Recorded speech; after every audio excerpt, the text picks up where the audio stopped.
All right, so I'm continuing the downtrend, and right now we're at this point, at this low, and what I'm going to do is cover this piece. So from that low to that high, and identify all the behaviors. What you want to do is just, after watching this video, go read it for yourself and take notes.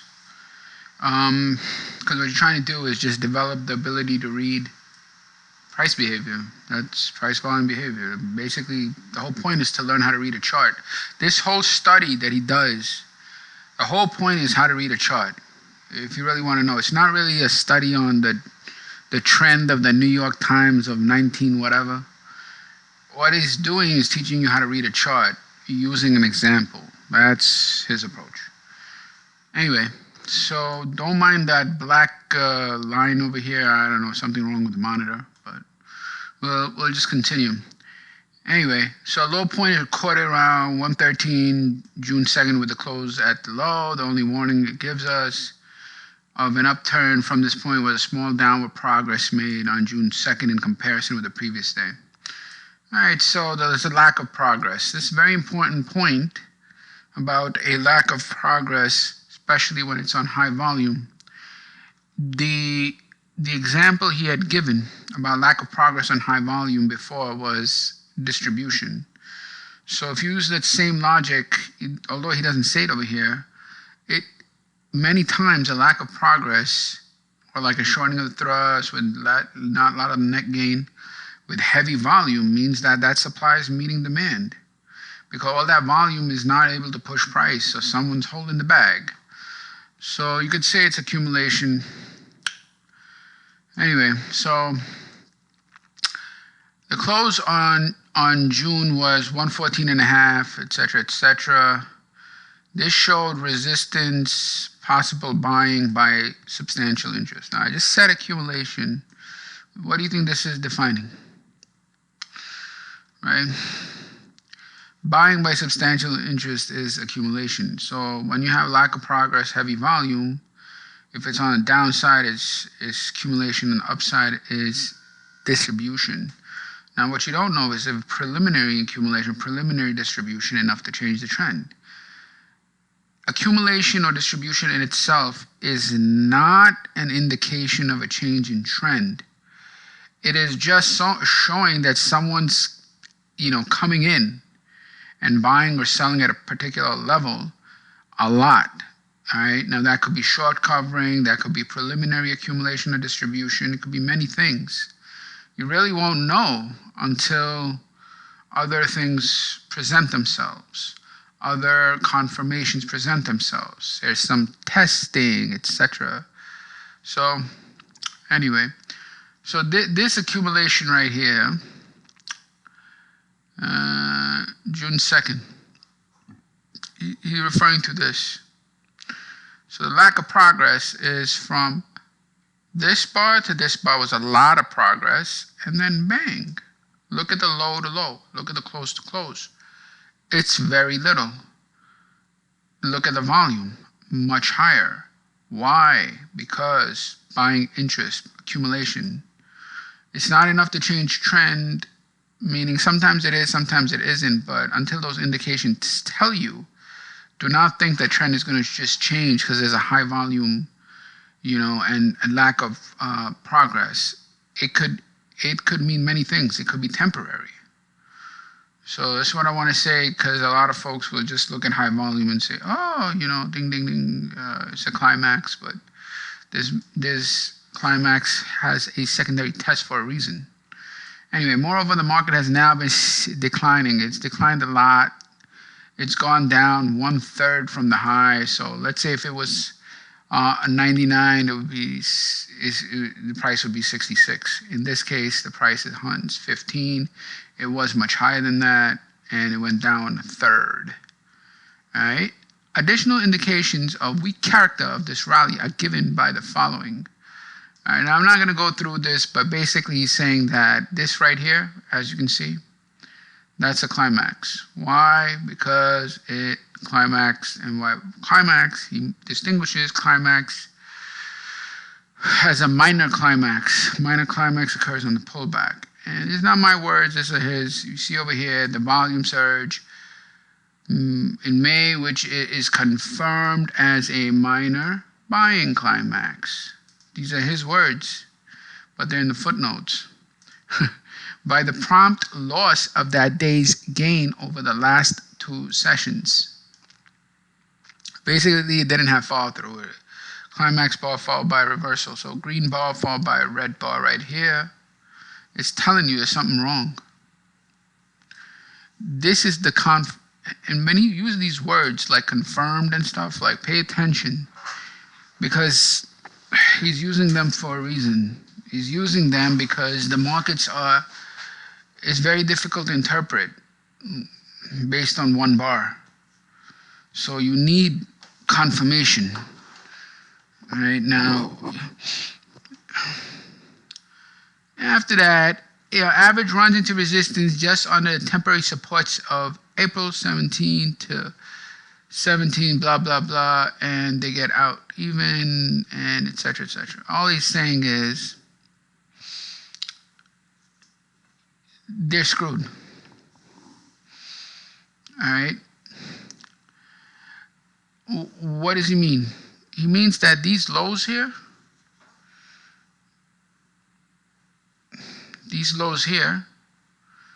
like right around here, market goes there and these guys want to get out. So these were weak rallies, weak buyers who wanted to get out. It tested and they got out and shorts were established and it went down. That's all it's saying is the support becomes resistance and it tags it and it reverses. It's no rocket science. It's just tagging.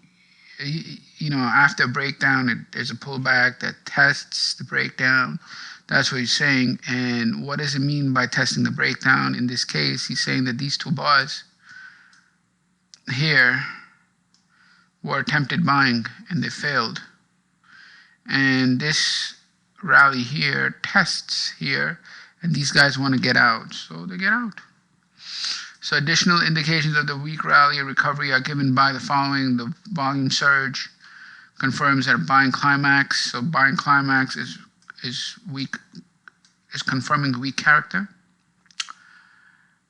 And the resistance, the average runs into resistance just on the temporary support of April 17 to 21.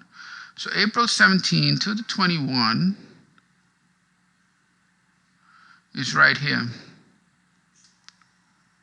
Resistance created by offerings of buyers who mistakenly judged those lows to be a bottom and who are now anxious to get out even on the upwave.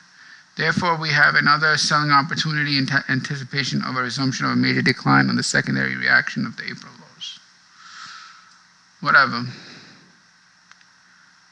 So he's saying we have another selling opportunity. What does that mean? This is how you sell pullbacks, bearish pullbacks. This is how you sell bearish pullbacks. That's it. So those were the April lows. And he sold the bearish pullback because of the climax here. The low volume in the middle of all this bars right here, and the 1 bar wonder short covering. So for those reasons, when it reversed, he's ready to sell, and he says, yeah, it resumed selling. All right, so I don't want to go into this too much. I think I have it on the prior video, but that's the point. I just wanted to cover the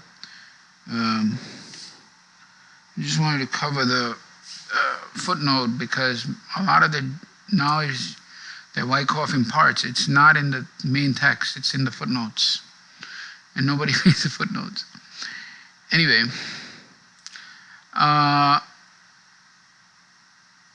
from our wave chart, we may learn the danger to the shorts.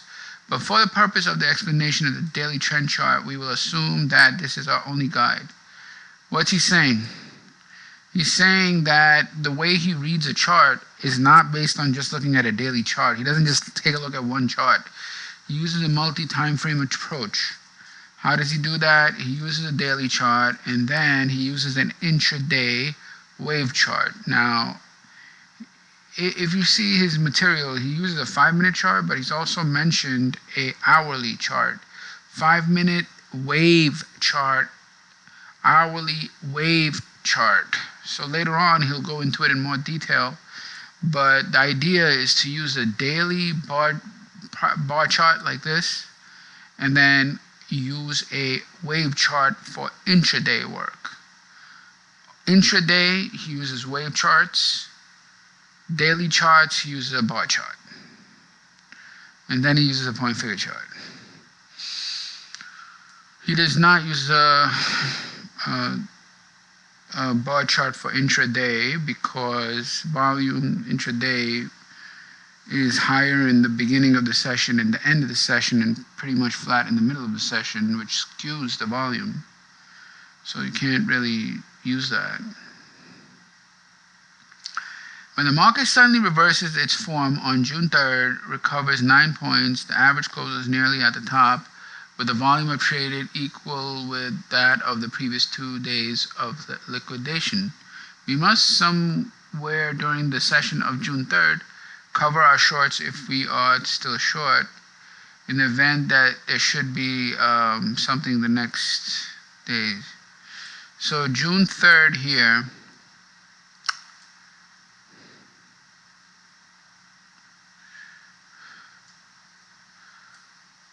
over here, he's ready to exit his short position. Why? Why is he exiting his short position? Because of the high-end close. That's from the perspective of price, big range, perspective of price from high to low, and heavy volume. All right. So they're buying on the way down, heavy volume, and then buying on the way up. So it's basically finding the low, accumulating the low.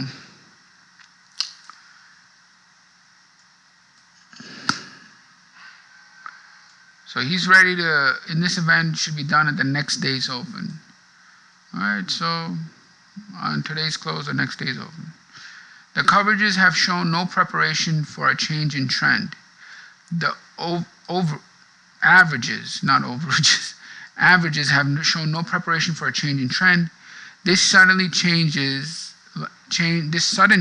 like a hypodermic or a heat stimulant administered to a patient who is dying. He suddenly revives. Of course, we know that this change reflects the favorable sentiment of President Hoover's plan. So there was some news at the time. Hoover was the president, and the news changed the market.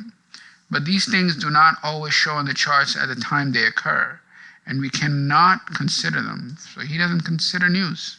There you go. We are learning to read the market without the aid of newspapers. Having operated on the short side for the past 3 months, we have substantial profits even though we cover at the high price of June 3rd. Around the opening of the 4th, we await developments in order to ascertain whether the bullish factor is sufficient to turn the tide. This, that is, turn the bear market into a bull market. With sufficient experience as a foundation for our judgment, we know that such violent changes in trend occurring within a few hours are not lasting basis for bull operations.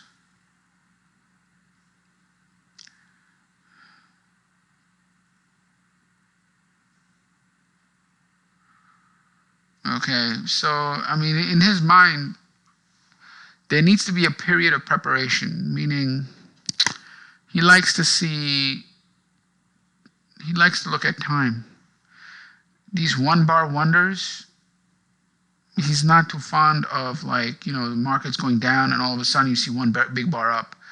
He says that those are not the basis for big operations. You want to see over here, for example, there was a violent change in trend occurring within a few hours. A few hours on a daily chart. Not good enough. They're not the lasting basis for a bull operation. The close at the top of June 3rd itself indicates a further rally.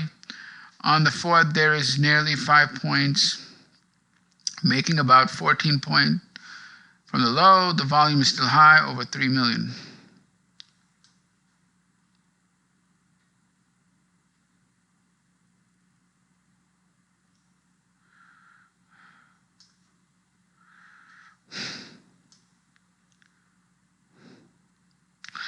We have good progress on high volume. On the 5th, the gain in the average is only 3 points, and the volume decreases a little, showing that the buying power is less. Buyers are reluctant to follow prices after such a steep rise. The closing price is below that of the prior day, which indicates that the day's net pressure or supply of stock was greater than demand. All he's saying is they have high volume and progress. On the 6th, there's further loss of nearly 8 points, bringing the average down halfway from the top, a normal reaction on reduced volume. Again, this concept of a low volume pullback. On 8th, the further small recession, the average runs up and closes at the top, showing the market's support at the 120 line. It recovers to 125, which is about 2/3 of the reaction. Although volume is comparatively light, the speed of the rebound and the behavior just described says the balance is in favor of the bulls. What's he talking about? All right, you see this? Look at the speed of this rally. The speed of this rally means the amount of distance relative to time. There's a lot of time in only 3 days. I mean, a lot of distance covered in only 3 days. Then, when it pulls back, it goes down, and look at the volume. It's minuscule. After that, it rallies. Now, the volume isn't that great, but given the background, meaning the speed of the rally, the low volume 1-day pullback, followed by the reversal with the high-end close together, these facts together paint a bullish picture. That's what he's saying. From the 8th to the 15th, a zone is established between 130 and 128. To the 15 is from here down to here. So this low to this high. Now this is a problem. Why is it a problem? From the 8 to 15, the zone is established between, what he means by zone is a trading range, between 130 and 120 on the basis of what charts indicated we are neutral, waiting to see whether when the market works out of the zone, it will be on the upside or downside. As the rallying day proceeds, we observe a falling off in the volume, which is not a bullish sign. Also that on the 11th and 12th, the net gain for the day on the upside is a point or less. The average seems to be meeting resistance again, where the June 5th rally was checked. On the 13th, the range of the average narrows until it is less than 2 points, with a fraction loss not for the day. This is also a bearish sign, the narrowing into dullness at the top of a 17-point rally on a volume of only 540,000 shares, or about 1 million. So let's go back here. On the 13th, the range of the average narrows until it is less than 2 points. So that narrow range, meaning when you have high to low and there's not a lot of spread, that's a problem. On the 13th, the average of the average narrows until it is less than 2 points, with a fractional net loss for the day. This is also a bearish sign, the narrowing into dullness at the top of a 17-point rally on a volume of only this. What's he saying? It's at the top, range narrows, volume drops. Do you think it's going to take out this high on this type of behavior?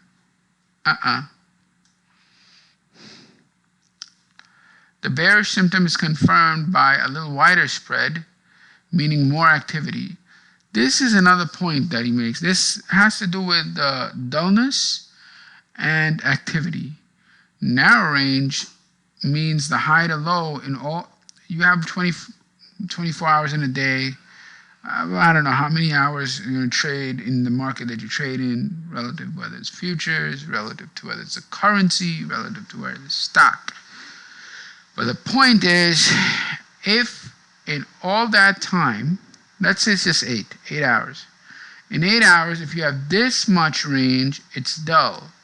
If you have more range in the same amount of time, it is active. So here he's using active and dullness as descriptions of the type of day because of the range. Small range dull, big range active. That's what you got to know. A bearish symptom is confirmed by a little wider spread from high to low. By little wider spread, meaning more activity. Wider spread, more activity. Meaning greater willingness to follow prices down. Okay. If the price is going lower and the bar is expanding, that's what he means. There's greater willingness to follow prices down. Why? Because as price goes down, the bar gets bigger. Alright, the bar gets bigger, whereas here, price goes up and the bar gets smaller. As price goes up, price gets smaller, dull. Price goes down, bar gets bigger from high to low, more active. So a slight increase in pressure. The bearish signs are then borne out by the following 4 sessions, ending up on the 19th with the volume remaining stationary around 1 million. However, volume does not increase on the downside. Instead, it tends to taper off as compared with volume on the rally from June 8th to June 12th, indicating light pressure. Nor does the price break out of the 120 range. In fact, it meets support on the 19th at 122.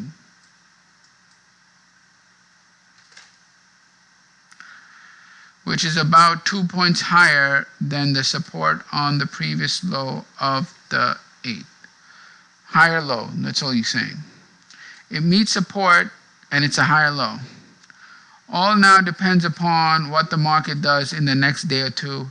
If we have another down session on increased volume, particularly if the average price goes below the 120 line of previous support, we must conclude that chance favors a lower market.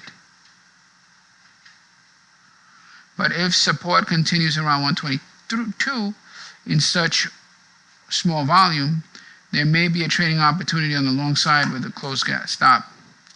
Next day, June 20th, removes all doubts as to the immediate tendency of the average for the market, opens up 1.5 points above the previous night's close, and a greatly increased volume. Whatever, all he's saying is it bang, breaks out.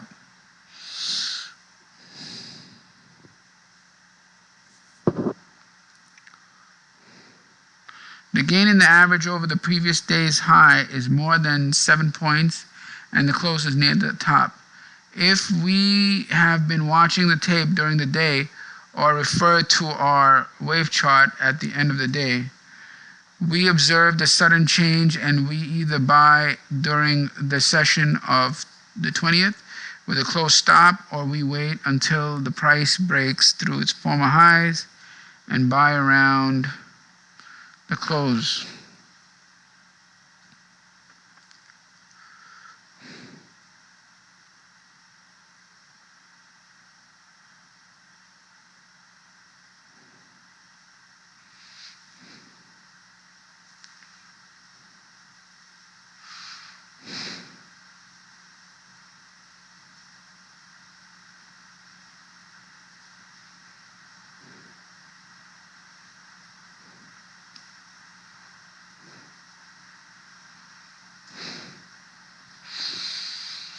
He's saying buy the breakout. That's all. If you want to, but if he was just taking a look at this and he wanted to buy, he would buy this. But he also says that this is not a lasting advance because there's no real base here. You could tell by, you see there's all this space. All this space. That's the problem. The space between this point, this bar, and this point and this bar. It needs to be tagged. And it needs to create a base.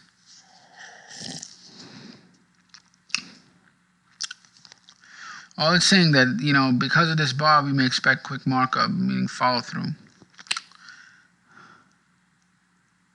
We are not justifies in reestablishing investment position because, as explained, we do not have the basis for a lasting advance. What does he mean by basis for a lasting advance? I believe it means a point figure chart with a big base, a lot of preparation, a lot of time.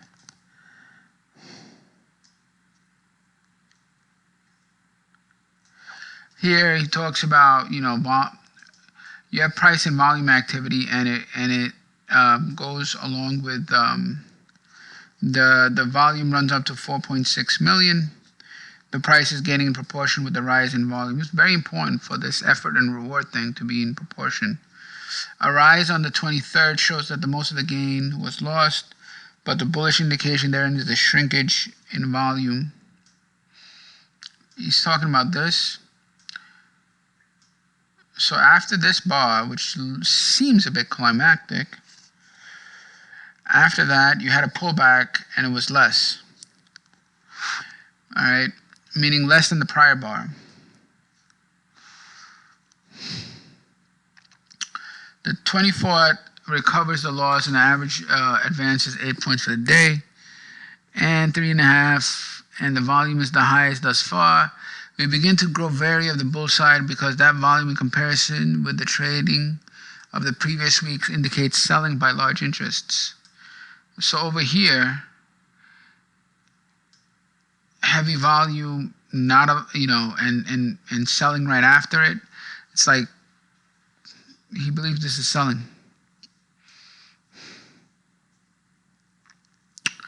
Here we go.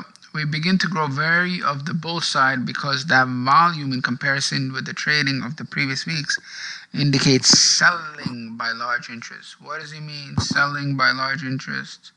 Distribution.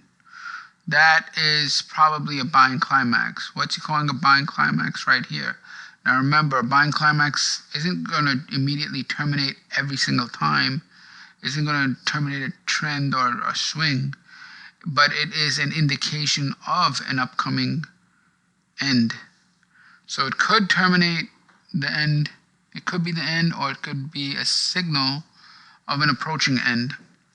So we move our stops within a point or so of the 23rd low and await developments. On the 25th, the market gains of 2 points in the average, then price slumps about 6 points, closing a point from the low on the volume of 4.3 million. Large supply overcoming public demand as usual, top. So over here, somewhere over here, I don't know, where is it, here or here? He's saying they're selling. This is distinctly bearish. We therefore close out our long trading positions and examine our individual charts for stocks which are in weak technical positions, so that we can short the next bulge. 26, I can't really read this. Shows a range of about 5 points, a little narrower. Again, what does the little narrower range mean? Dullness. Alright, I don't know where the range is, but you got to look at the range.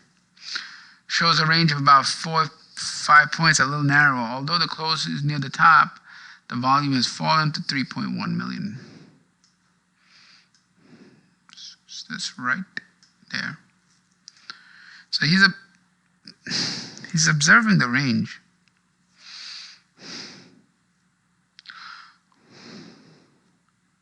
And he's observing that the thrusts are shortening.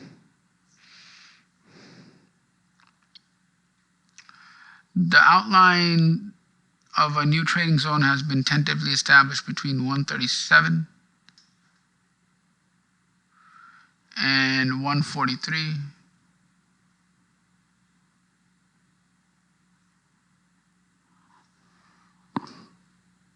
On the 27th, the average bulges over a point, narrows its range to 3.5 points, and closes with a net give of about 1.5 points on a volume of about 3.8. This looks like bidding up to a new high in order to catch shorts. Okay, this volume is very suspect. Why? Because over here, Wyckoff, one of the things he did was, I think it was Friday or Saturday, one of those volumes, Saturday, yeah, it was because it's the weekend. The market used to be open back then. So what he used to do is he used to take a look at the volume and he used to double it. Why he doubles it is because it's Saturday. That's what they used to do back then. So if you double it, it's quite high. And what we say about volume and not a lot of effort, say it's not a good thing. This looks like bidding up to a new high in order to catch shorts and then selling on the way down. Where's the selling on the way down? Right after this bar, which takes out the close of 1 and 2 bars.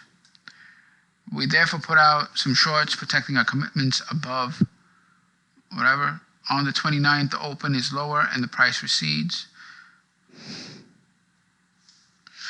making no further progress after steep rise. There has been a steady decrease in volume.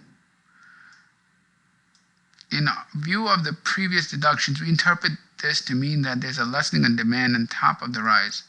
All right, so let's make a long story short. How do you determine a lessening of demand on the way up? Narrow ranges, decrease in volume. Those are key things. And no further progress. So what happens is eventually you see a market, it's going up, up, up, and then you're looking for evidence that it's not going to go further. So there's different ways of looking for evidence. So from a price perspective, what do you have? You have a high, low, and a close, and you have the prior bars, high, low, and close. So from the high to low, you have range. If those ranges are small, they're telling you there's a problem. What's the problem? Well, fucking small range means there's not a lot of activity at the top. So there's a problem. It's dull. The market is dull. That's why the ranges are getting smaller, because they're not willing to fall price higher. Second is the closes. So clustered closes. Third, shortening of thrust. Fourth, volume. If you see what's going on here, the volume is dip, dip, dip, dip, dip, dip, dip, as the price is going up, up, up, up, up. This is also evidence. What evidence of what? Evidence of lack of demand. So where do you see this logic in the course?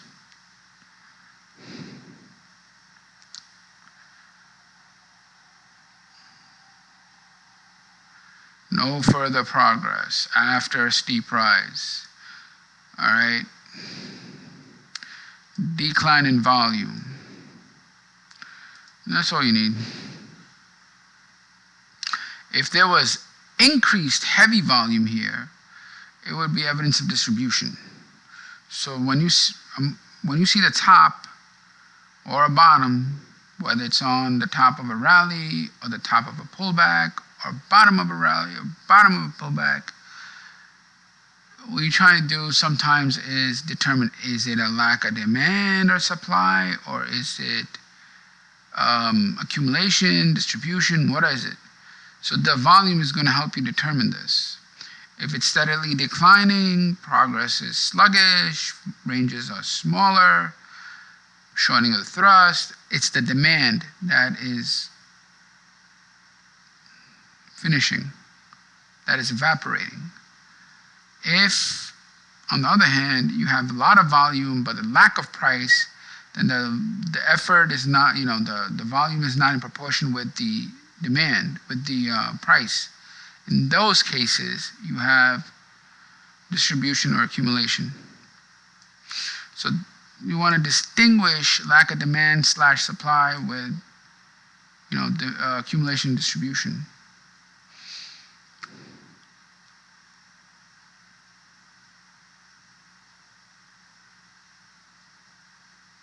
On the 30th, the average declines nearly 3 points.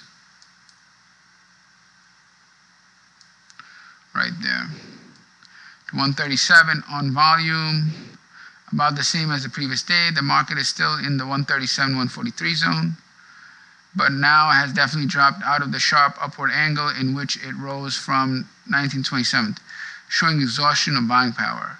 Low volume on the 2-day dip to bottom of the 137, 143, however, suggests we may anticipate an effort to rally back towards the high at 143. All he's saying is, hey, if it falls back and the volume declines, what does that mean? There's going to be another attempt. Why? Volume is not chasing price. That's why. The way the market behaves on the expected rally will probably help confirm or may contradict our position. So we await developments. July 1st, there is wider spread in price, nearly 2 points higher close, but volume shrinks to 1.7.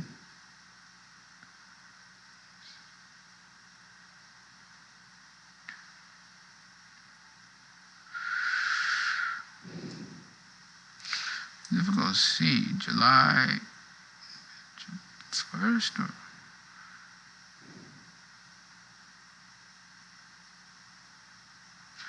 on the second, the market narrows to a 3-point range. So where's the second here? It narrows to a 3-point range. Again, narrow ranges, dull. And the average and the close is a half point lower on reduced volume. Increased dullness, lower close. And less volume indicate less power on the bullish side.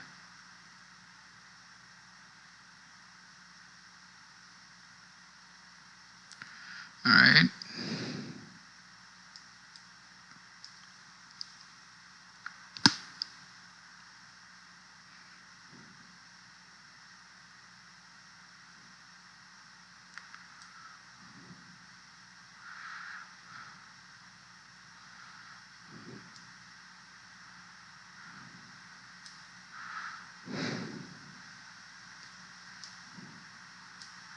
Another attempt to rally, and the average reaches the supply line of the trading zone, closing about 3 points higher, but volume is not measuring up to the standard of the previous rally days. Nothing to be afraid of. We sell more shorts. All he's saying is, look at the previous rally days and look at this day. Yeah, it's more volume, but not relatively to the previous rally days. Nothing to be afraid of. Keep selling.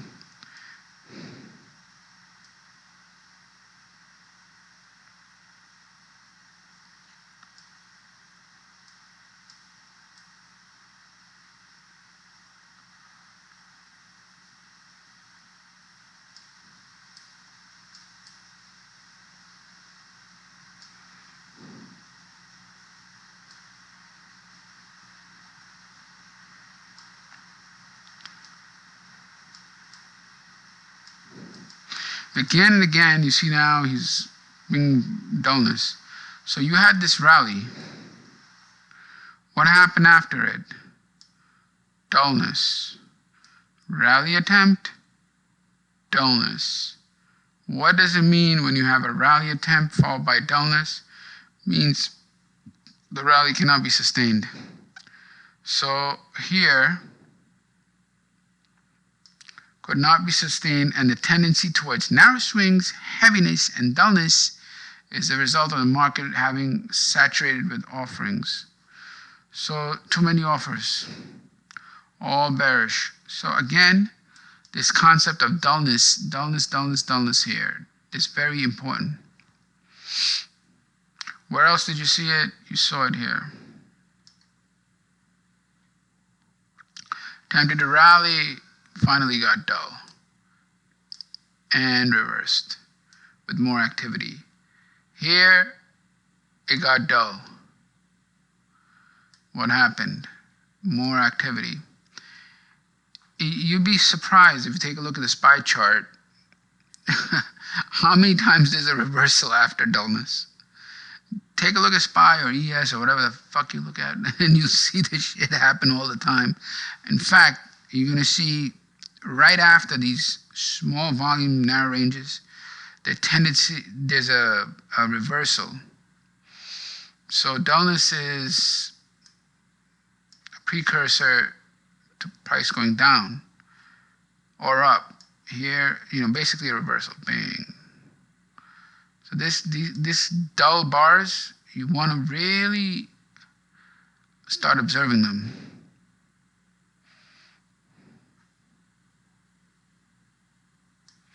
And also, like over here, for example, Climax, dull. Ranges small, volume small, reversal. Attempted rally, dull. What does that mean? Rally cannot be sustained, reversal. Attempted rally, dull. What happens? Reversal. So this is something he's trying to bring up.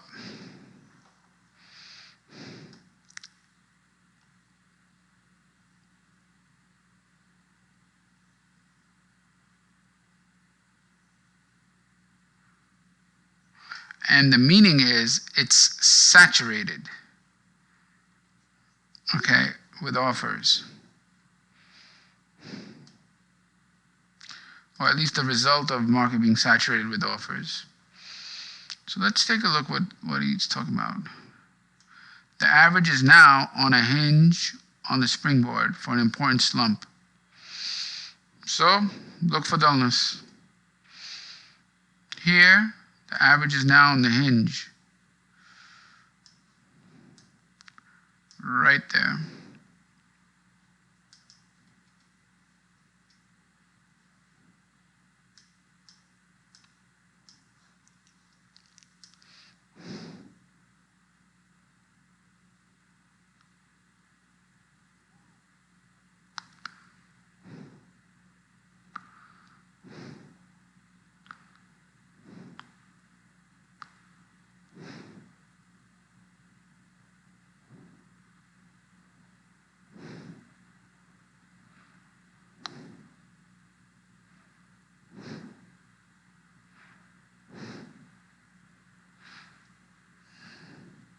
I'm going to stop right here.